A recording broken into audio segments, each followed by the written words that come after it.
Black Americans are about 13 to 14% of the population. Yes, about half of all prisoners are black. Exactly. So blacks commit more crimes than whites do. They commit more murders. They commit more arsons. They commit more kidnappings. For example, blacks are 13% of the population and they commit 58% of all the murders. That's not a war on drugs. That's a culture problem. Okay, so let's talk about that culture. Black people have been legislatively subjugated up until 1965. I'll give it, I mean, honestly, it's later, but let's just say 1965. You do not think that 10 generations of legislative subjugation and slavery during that time, 4,000 black men, women, and children are lynched as the result of race riots in this country?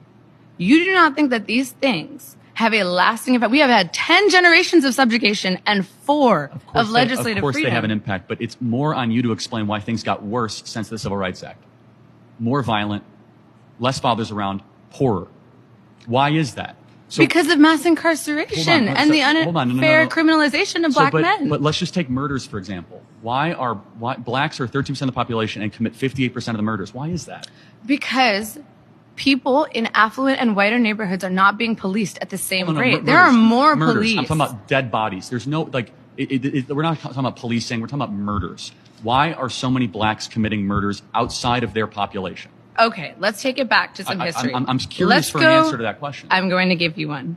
So let's go to redlining. Okay, redlining. Redlining yes. is why so many blacks are killing each other? No, let me finish my claim. Okay. And then you can respond. Is that okay? Okay. So redlining, federally mandated or sustained by the FHA, right? Separating black Americans to specifically impoverished and relegated areas of the country. We are incapable of buying homes and putting equity into neighborhoods with lower crime rates and better educational systems. We do not have access to things that would uplift and help our community. When you are put in an environment that promotes and reinforces social and economic inequality, you become desperate and are forced to do things that maybe don't align with your values. But what you're making an excuse for a lot of murder, when you have a lot of stealing, a high concentration of a subjugated people in one area. If you were right, when blacks in America did not have the same rights they had today, they were less murderous, there was less break-ins. Why is that? So I'm sorry, are you trying to say that blacks thrive under subjugation? No, I'm not. I'm saying I'm asking you the question. The data shows they were actually better in the 1940s. It was bad, it was evil, but what happened? Something changed.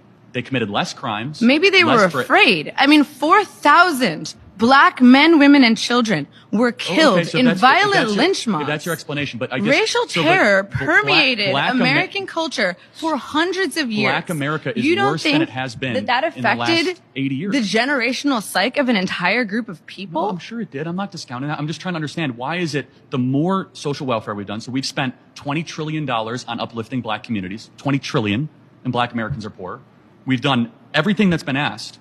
You haven't done everything that's been asked, though. Great society, because what is being stamps, asked? Subsidized housing, Medicaid, public schooling, subsidized college. We're talking about $20 trillion that has been spent on the Great Society, and yet black America is poorer, more murderous, more dangerous. So there's an explanation. I'm asking you to explain. But we are not asking for handouts. We are asking for equity. And part of equity what does equity mean? is taking from other people?